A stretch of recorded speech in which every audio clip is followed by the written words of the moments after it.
Deep Rock Galactic. This is a game that a friend of mine bought me to try, and ever since, I've been loving it. This is a game where you play as a dwarf, where you can customize yourself, and where you can go mining.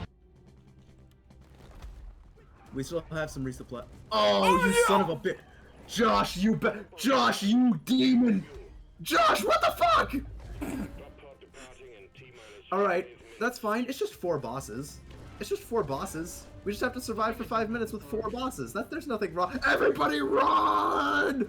You can even take on ferocious bugs and bring back some good minerals for the sake of earning money. Although nowadays I mainly play with the Carl class mod, I still fully love what this game offers me, and I even love that I can play it for the sake of relaxation. And I can even play this game with friends. Am I going to be saved?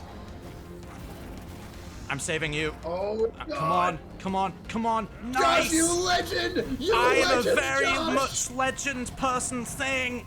Alright, I'm running. Okay. You should probably revive somebody's car. Yeah, I got downed again. I also got downed.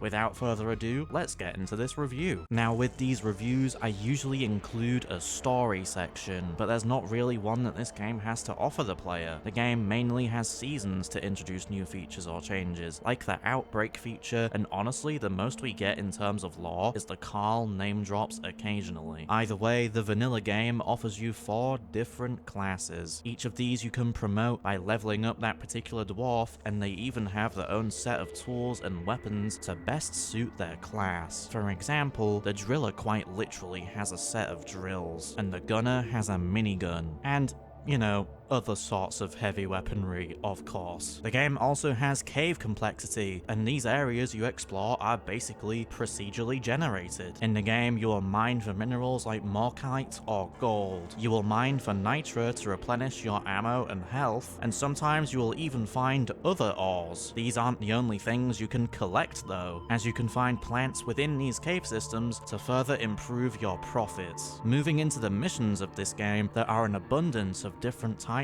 on offer. Some of these include oil refining, point extraction, and basically a repair mission where you can recover a broken down drop pod that you can bring back to the space rig with you. There's also the elimination missions where you go down to the alien planet and you fight the most monstrous and predatory bugs down there. There's even egg hunt, which usually requires you to collect 6 or 7 eggs from the nests in the caves. I won't go into all the mission types, but one I think is really cool is the Industrial Sabotage mission, where you prevent the rival company from earning money from the same planet as you. During this mission, you will encounter the Caretaker, which is basically a boss that you have to defeat in order to secure the opposing company's data. In a lot of these missions, you may even encounter challenges, where you can unlock Matrix Core cosmetics, or simply just taking out the Lithophage Outbreak. These missions can have their own buffs and debuffs, as you can see on screen. There are also assignments that you can partake in that send you through a bunch of these different missions for the sake of new weapons, promotions, and other sorts of rewards. Much like basic missions, there are deep dives too, which can be unlocked once you've earned your first promotion. Although I haven't experienced these myself, the wiki states that these use regular mission objectives as secondary ones in the deep dives. I'm also pretty sure these offer you a higher hazard level as part of a dive. There's the cosmetic shop for clothing items and hairstyles, and even skin tones for your character to wear during missions to make you look cool. Now that we enter the outro of this review, it is time to get into my thoughts on this really simple yet fun game. I've had this game gifted to me by a good friend, and ever since then I've played it a decent amount, and although I have missed a few seasons of gameplay, I still really enjoy coming back to the game so I can relax while I'm on a mining mission. I feel like I have a decent rating for this game, as I do rank it as a high 7 out of 10. I appreciate what this game has to offer, and I even love playing with friends. Rock and stone, my friends.